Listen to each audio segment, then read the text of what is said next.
C'est une des dernières friches industrielles de Poitiers, l'île aux Tisons. Au départ, un moulin à blé transformé au milieu du 19e siècle en scierie.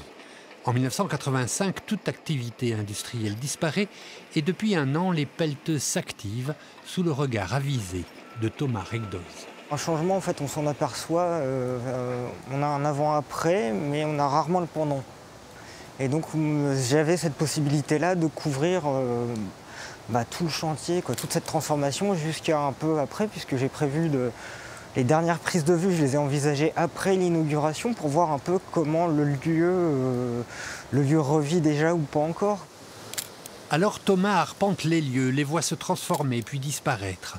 Des photos en noir et blanc, en couleur, argentique et numérique, pour mitrailler un lieu qui n'a jamais vraiment attiré le regard. Ne descendez pas ici voir l'usine et c'est ça qui fait aussi qu'il n'y a pas non plus forcément de traces photographiques, c'est-à-dire qu'à l'époque on n'allait pas prendre, il n'y avait pas cette question de la trace de la mémoire ouvrière qui me tient à cœur dans ce projet.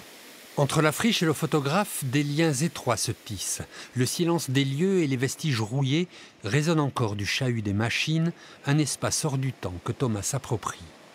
À force d'y revenir, il y a vraiment, comme on peut dire, un esprit du lieu.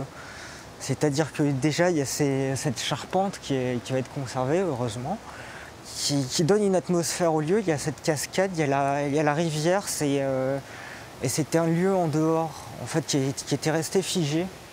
Ce projet photographique se soldera par une expo grâce à un financement participatif sur la plateforme Poitevine Microculture, spécialiste de l'accompagnement des projets artistiques.